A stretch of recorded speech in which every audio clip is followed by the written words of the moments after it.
Өзбек, Уйгур, Дунгандар менен аралаш жашап атабыз да. Мал соймой жок.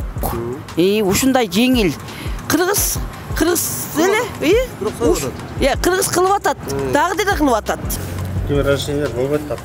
Биз Кыргызстан боюнча разрешение бар. Мынау той, ана маркумду узатуу боюнча. Не дейсиң? Жалдыра барбагым азыр. Атыма. Автоматсын каршымын. 100%. 100%. Эл колдойбу мыйзам кабыл алса? Колдойм. Колдойбу эл. Эл колдойт.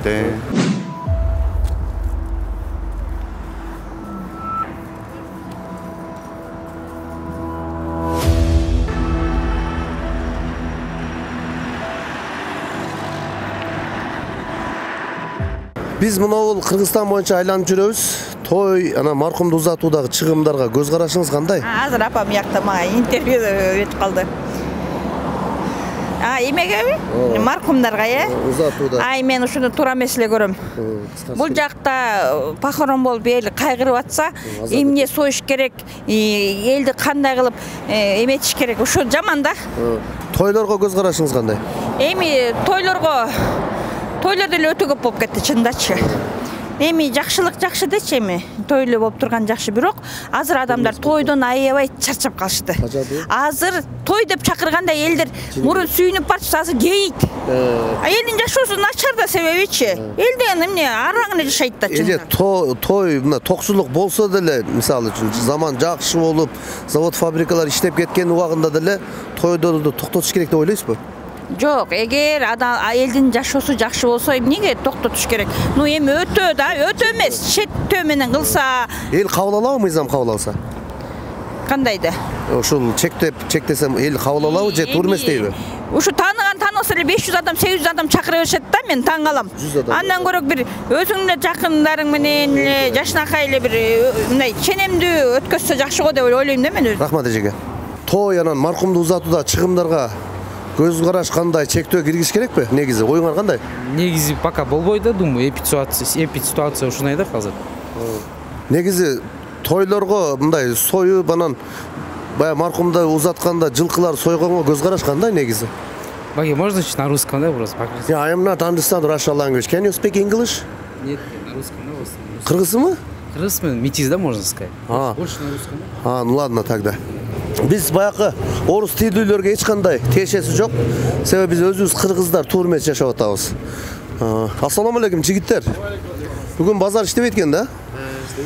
Биз элдин оюн, ар бир адамдын ою маанилүү да.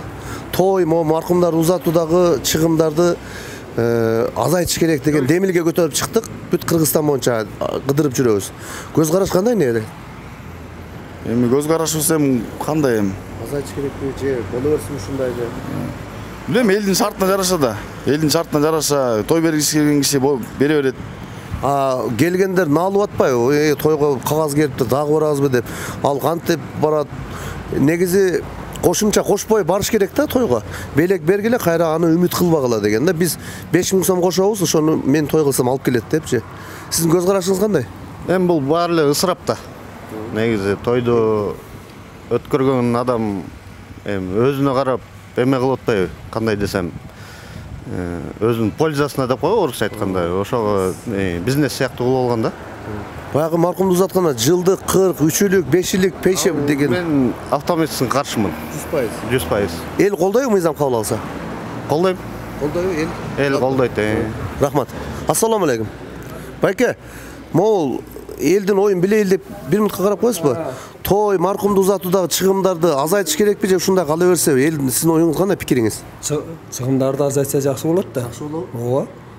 Негизи маркумду узатууда жылкы союлуш керекпи негизи? Мен айта албайм, бул нерсени мен айта албайм. Мен айта албайм. Бул жөн Тойлорго кандай ниетиңиз? Тойлорду кыскартса болот. Эл кабыл алабы? Ооба, кабыл алат да. Буйрса, рахмат. Жакшысыздарбы? Эже, той, маркумду узатууда чыгымдар боюнча көз карашыңыз кандай? Я. Ладно. Абы Дунган эжекен, Дунган улутундагы. Буларга тиешеси жок, себеп дегенде булар туура жашап атат. Тойго барып кошумча кошо бербейт. Саламатсызбы эже? Жакшысыздарбы? Келиңиз.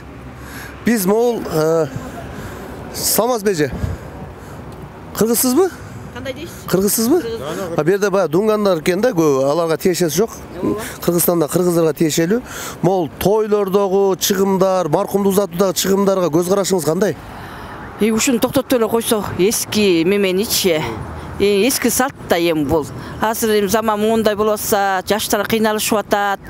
Анан кийин баягы барыбыз эле кечинен берсин өлүмдү. Анан кийин апалар өлүп калса жылкы, анан карыз болуп калышат экен. Анан кийин финка алат, кредит алат, анан төлөй албай аябай кыйналышып атат. Мен буга каршымын. Бул Беловодскийде улут көп. Өзбек, уйгур, дунгандар менен аралаш жашап атабыз да. Мал соймой жок. Ушундай жеңил. Кыргыз эле, кыргыз кылып атат. Дагы деле кылып атат. Ушуну указ чыгарып же мыйзам кабыл алса эл кабыл алабы? Кабыл алат. Алат. Мен эски кишимин, мен да колдоп атам. Биздей азыркы жаштардачы тытынып иштешпейт. Баары ак кол. Бара-бара негизи эле караш керек бул. Караш керек. Калат. Бизде бир нерсе десе эле бүт салт дешет да, бул өзү орустардан келген. 40 жылдык дегендерчи, годовщина 40 дегендер. Анан негизи көп көрүп атабыз да, кыйналып Россияга барып иштеп, анан тойлорду кечки саат 6-дан баштап 9-га чейин кылып койсо болобу эле? Эки эле тамак кылчы. Болот. 12-ге чейин тамак жей берет. 12-ге чейин жей берип, ашкасанды чоюп. Ушундай бул сырапчылык да эми кыргызча сырапчылык. Рахмат эже пикириңизге. Жакшы, спирттик ичимдик сатпайт экенсиз, бар турбайбы? Анча-мынча. Ушул элдин оюн билейли дедик, той, маркумду узатуудагы чыгымдар боюнча. Көз карашыңыз? Эми могул чыгымдар биздики өтө эле көп чыгымдар болуп атат да. Ошо чыгымдарды азайтып койсо жакшы эле болмок. Мыйзам кабыл алса эл колдойбу? Мисалы үчүн мыйзам кабыл алса эл колдойт го деп ойлойм мен. Эми ойлор ошо чыгымдарды азайтса. Жанагы маркумдарды узатканда бир жылкы соймой узатылбайт туурабы? Ошолорду жанагы мына молдакелер деле ошондойлорду мындай эме жүргүзсө, эл арасында мындай түшүндүрүү иштерин жүргүзсө да. А бизде андай жок болот белби? Ошондойлор Беловодскийде ушул салт көп улуттуу да, бирок токтой элек. Токтой элек. Кыргыздар эле ошо токтой элек. Рахмат. Өлүм болгондогу нерсени айтып атасыңар дейм, Анын чыгымдар жок эле кылыш керек. Негизичи азыр эми тойго айлантып атышпайбы? Өтө эле бейисрапкерчилик кылып элечи. Тойдон деле болот, сойбой эле койсо болот. Эми таптакыр эле менталитетке туура келбейт дешет. Бир кой менен аны кичине алыстан келген тууган урук деген, ошо куда сөөк дегендер болуп калышы мүмкүн.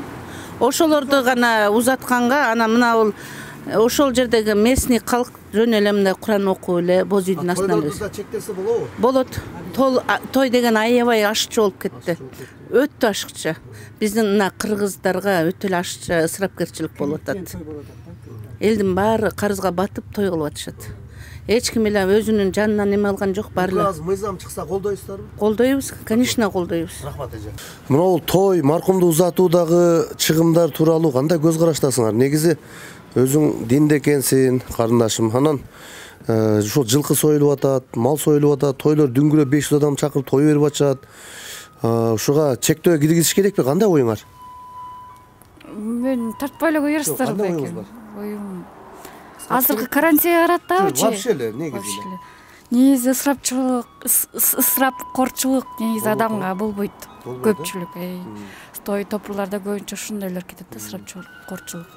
Үйлөн элексиң, бойдоксуң. Үйлөнгөндө жөнөкөй үйлөнгөн жакшыбы же сөзсүз ресторанда той кыласыңбы? Ну, мне кажется, обязательно нужно будет в ресторане. Потому что 21 век все как бы хотят. Сен мусулмансыңбы? Ооба. Мусулман аял эркек аралаш бийлигине кандай карайсың? Ну, насчет этого против, конечно. Против, конечно. 500 адам чакырбай эле 50 адам чакырып, карыялар үйүнө барып, балдар үйүнө барып, ошо жаңы алган жубайың мененчи. Анан жөн ошолордон бата алып койсоң болбойбу? Же рисовка кылыш керек сөз? Нет, смотря если этот со стороны невесты, если согласны будут, то почему бы нет? Как бы без разницы. В ресторане или поехать бата взять. Бирок кыргыз тилин унутпагыла. Сен кандай оюң бар?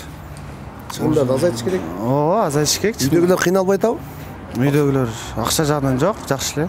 Бирок мындай тойлорго тыйын таппай калып, кредит алып дегендей болбойбу анда? Жок, андай нерсе жок. Байдын баласы окшойсуң, а? Жок, байдын деле эмес, мындай эле, обыкновенный эле. Мейли, рахмат. Ассаламу алейкум. Ким разрешение болбойт тапкан? Биз Кыргызстан боюнча разрешение бар. Мына той, ана маркумду узатуу боюнча элден сурамжылоо жүргүзүп бүт Кыргызстан боюнча өзүм демилгем менен. Ушун жолго салайлы деп жүрөбүз да. Негизи тойлордогу чыгымдарга көз караш кандай?